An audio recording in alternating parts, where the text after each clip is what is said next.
Good day everyone. An update on the Subaru, mainly the garage.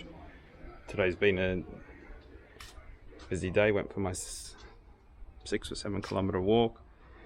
Came home, washed the Ford, parked it opposite, gave a quick wash to the Subaru. Subaru will now go into the garage because this is going up to the other garage with the other mono because it's just too hot to drive, so this is going to get a wash as well now. Took it out last night, 30 degrees at 9:30, and it's just way too hot. Car's fine, but I just can't, I just don't like it. It's a little sauna. Subaru, as you can see, made some minor changes under here. The plan will be ultimately replace these blue hoses with black hoses just to get rid of that vapor racing. Why people need to put their brand logos all over every 2 inches, I don't know. And I think the black will just blend in as much as you can in this engine bay. So a few issues as usual with Subarus, but maybe not the Subaru's fault in this case. The wouldn't start, didn't have any fuel for a while, tracked it down ultimately, even though I've had a whole new wiring made, tracked it down actually to the Link ECU. One of its grounds had died and wouldn't allow the car to start. It was doing some very strange things, but we tracked it down after a few weeks back and forth. So that's sorted. It now runs. I've still got to run it in. A few issues, still haven't changed the bearings because I couldn't get the car started, so the rear bearings just howl as I drive, which doesn't make it very pleasant. The clutch, I've spoken to Extreme Clutch, bit of an issue with it, haven't taken to it like I do with my Excetti ones. It smells a bit, it slips a bit, it's not right, so we're going to look at it probably in the next 2 weeks. Some suggestions from them to look at. It shouldn't be doing it because it's rated for the power and the car's not, it's just driving around normally in traffic, so there's a bit of a issue. We'll have a look at that. Could even just be pedal position and where it's grabbing. As you can see, yeah, a bit of an issue with the paintwork, which we knew that was going to happen. Fiberglass, it's actually now, because the car's been in the sun, I've let it actually dry, so these guards have to be redone. Might put the carbon roof on now, I'm not sure. Almost don't want the car off the road for days and days. The main thing I've done is a bit of heat management. Obviously, as you can see down here, that's actually not a turbo blanket, it's an exhaust blanket from Funk Motorsport.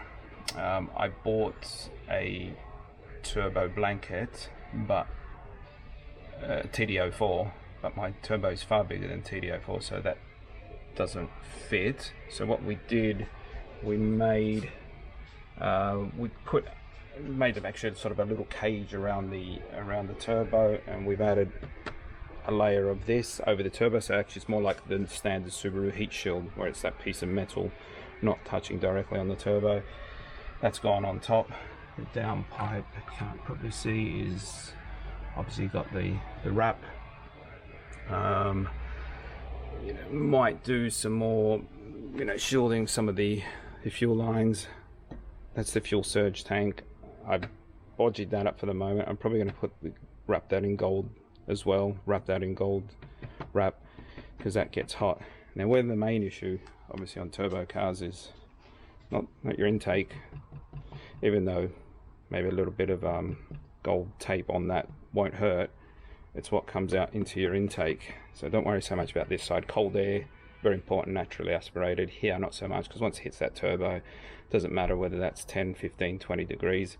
It's the it's the efficiency of your intercooler that's the issue here. So this was an intake pipe. Yes, some of my dodgy work there. I ran out of clips.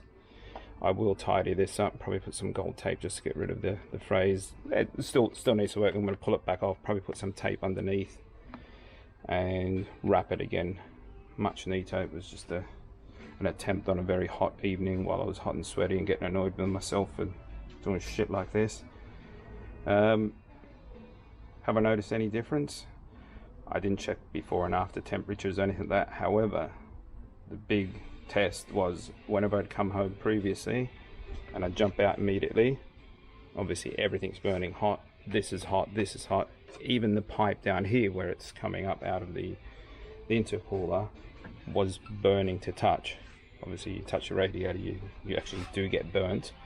So this is really hot.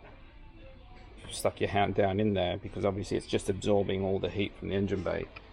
Now, what I noticed last night when I took it for a drive is this feels warm, just warm.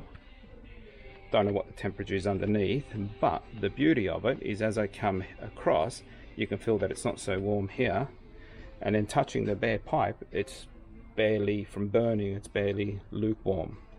So that means to me that it's stopping absorbing the main heat, which is obviously coming this section, and obviously radiant heat probably from the intercooler, from the radiator here, and that's cool down there, or at least only warm. So what I will do is I'll probably tape this section, or actually I've got some spare over. I did a stupid thing and put some on that side because again, just stupid, and that makes really no difference on that side because it's the hot air coming out, so I'm going to take that off. But anyway, that will go down, tape, it will go down in there, and I think, I'm sure, just from, as I said, haven't tested it with temperature probes or anything like that, burning hot now, lukewarm. And let me tell you, when I came back, and I was driving, it was 38 degrees when I checked it, and instead of burning myself, it was just warm, which is good. So it should make a difference. Obviously maybe in traffic, heat soak, it'll slowly take it in. But obviously the naysayers will say, oh, but once that does get hot, you're not letting the heat out.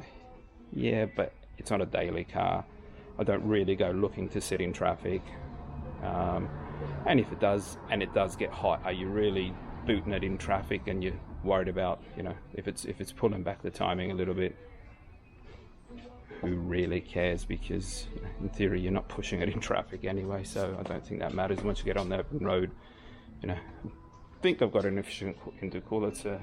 It's a Greddy one, but again, maybe one day I will do a test before and after and make sure that it is as efficient as it should be, and if not, I'll just get another one. What else have I found in this? Just saw now that I washed it, the rear exhaust hanger has broken, so that's probably one of the whacks that I get when I go over bumps. As I said, I got to get this corner weighted and get this ride height set up. It looks a bit strange now. It looks like there's too much gap there, but I'm not sure whether I'm going to leave those spacers on. Problem is, if I take the spacers off the front and leave them on the back, I don't want to do that, and the back needs them because these are only an 8.5 inch wheel, not 9.5 inch on a wide body car, so they won't work. They'll look a bit strange on the front. I don't like that they stick out that much. What else? Yeah, on my way to work the other day, I got pulled by a traffic cop on his bike. Got me in the Ford with window tints on the front. After 20 years of having all cars tinted, somebody decided he was having a slow day because there wasn't much traffic around. He gave me a ticket on that. It'd be funny if they saw this, pulled me over for this. But anyway, worry about that when the time comes. Alright, thanks for listening. Oh yeah, more videos. Obviously there'll be some driving videos of this once I sort bits and pieces and you can actually hear it, because obviously the whining diffs.